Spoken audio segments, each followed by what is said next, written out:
deixa eu só voltar aqui. O próximo cronograma que deverá ser elaborado é um pouco mais complexo, tendo em vista que deverá acomodar os cálculos dos valores retroativos a serem pagos a todos os servidores que encontravam-se em atividade durante o período da vedação, e decorre diretamente do acréscimo do artigo 8º-A no texto da Lei Complementar 173. Podemos utilizar as seguintes etapas. Primeiro, utilizar os documentos gerados nas etapas 2, 3 e 4 do cronograma anterior, que são os levantamentos. Tá? Então esse você não vai ter que refazer para a segunda etapa. Por quê? Porque ele já existe. Então não há por que você fazer novamente. Tá? Elaborar os cálculos retroativos individualmente, levando em consideração todas as parcelas remuneratórias que serão impactadas com as alterações, as próprias vantagens apuradas, a remuneração total do período, incluindo as parcelas variáveis. Parcelas variáveis são aquelas, por exemplo, hora extra, alguma outra parcela que ele teve direito e que na época foi paga e que é vinculada à remuneração, tá?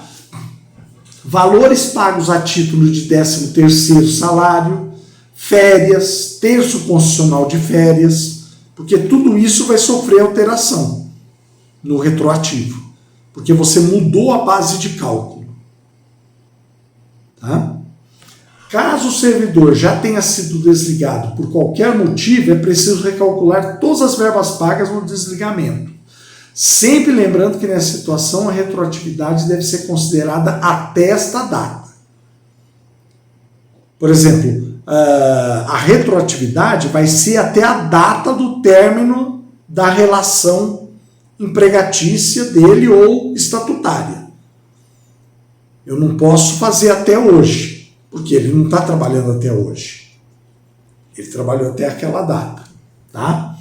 Realizar os cálculos dos descontos previdenciários vinculados à remuneração e aos meses de competência impactados com a retroatividade. Caso o regime jurídico seja seletista, é preciso calcular também os valores do FGTS. Tá? Se for seletista, é importante calcular os valores do FGTS também. Tá? Bem, vamos lá. Consolidar todos os cálculos realizados por servidor para elaborar o cálculo do imposto de renda retido na fonte pessoa física, utilizando a tabela da época do efetivo pagamento. Olha, sempre lembrando, contribuição previdenciária é regime de competência. Eu sempre vou ter que pegar a tabela da época em que eu deveria ter feito o pagamento. Tá? Recolhimento do imposto de renda. É regime de caixa. É o dia em que você fez o pagamento. É a tabela vigente no dia em que você fez o pagamento. Então são dois cálculos diferentes, tá? Tá bom? Então não tem como errar, tá? Depois que fez isso, cálculo do impacto econômico, financeiro, orçamentário do pagamento das parcelas retroativas, inclusive verificando a possibilidade de pagamento parcelado para evitar descontrole orçamentário. Não é que não...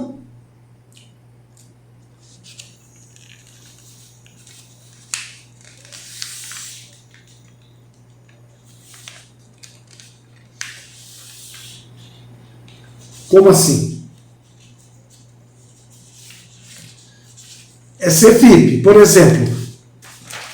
Sim, por exemplo, até 2024, as diferenças até fevereiro de 2024, você vai ter que transmitir elas e gerar a guia pela CFIP.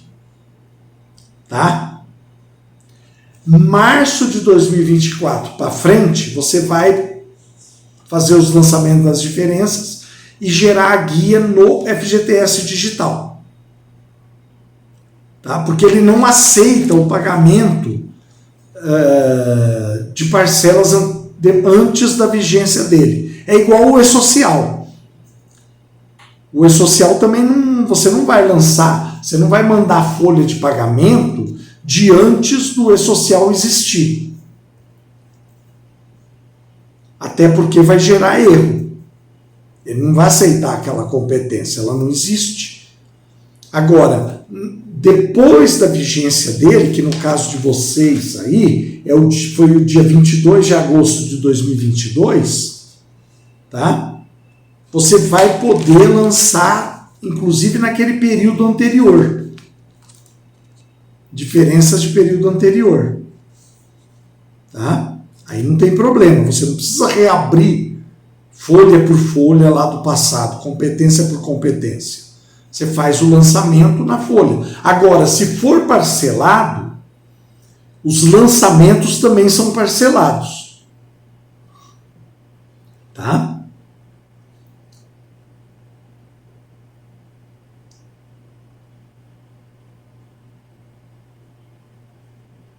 Não, você não vai precisar reabrir o e-social. Não, você vai ter que criar uma rubrica, tá? Sem problema. Você vai criar uma rubrica do pagamento de diferença, Lei Complementar 226, ou a lei aí do seu município, o número dela. Essa é a lei, é o que você vai lançar. Talvez você precise de várias rubricas, tá? Porque como são diversas diferenças e cada uma tem um tratamento, é importante você não fazer isso em uma única rubrica, porque fica difícil depois para explicar para o servidor e também montar a base de cálculo. Às vezes o seu sistema não vai aceitar uma única rubrica. Então você vai criar várias rubricas. Só que aí você vai ter que ver o código e-social adequado para você lançar. Tá? Para você lançar. Não tem problema nenhum. Porque para o e-social, não importa que elas estejam todas no mesmo código. Importa que o tratamento tributário e fiscal seja adequado. Tá? E previdenciário seja adequado. Então não tem problema. Agora, para a sua folha de pagamento, é importante que você tenha as rubricas bem organizadas, até por causa de uma fiscalização. Por exemplo, na hora que você transmitir para o Aldesp, se o Aldesp não entender direitinho, se o sistema não conseguir ler adequadamente, ele vai gerar uma notificação para você. Então, por isso que é importante gerar rubricas corretas. Tá? Porque para o e-social e para o Fundo de Garantia Digital, não importa isso. Eles não têm essa preocupação. A única preocupação que eles têm é receber o valor. Tá? Agora, para a folha de pagamento, essas rubricas têm que estar bem organizadas. Inclusive para o próprio servidor, né? Porque, por exemplo, se você lançar uma única rubrica, diferença Lei Complementar 226, tantos reais, o servidor vai aí perguntar: o que está aqui dentro?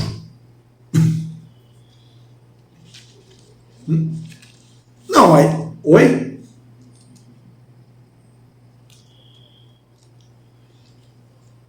Ah, travou? Espera aí que eu repito. Por exemplo, o que eu falei foi o seguinte, por exemplo, se você, no demonstrativo de pagamento, no olerite do servidor, tem que estar bem definidas as parcelas que você está pagando.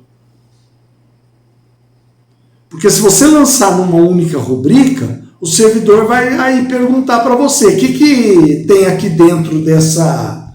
E você vai ter que destrinchar o pagamento que você está fazendo. Isso vai acabar gerando problema para você, de ficar atendendo o servidor. Agora, se você deixar claro que aquela rubrica refere-se à diferença de 13º, diferença de férias, diferença de quinquênio, diferença de sexta parte, diferença disso, daquilo, de férias, você não vai ter tanta dificuldade para explicar. Tá? Eu sou muito favorável a ter as rubricas separadas. Tá? Até porque não precisa economizar rubrica, né? Então, cria as rubricas que forem necessárias. Tá? Aqui a mesma coisa. A possibilidade, e se necessário, realizar simulação da folha de pagamento. Tá? Por quê? É importante fazer de uma maneira adequada todo o processo. Tá bom?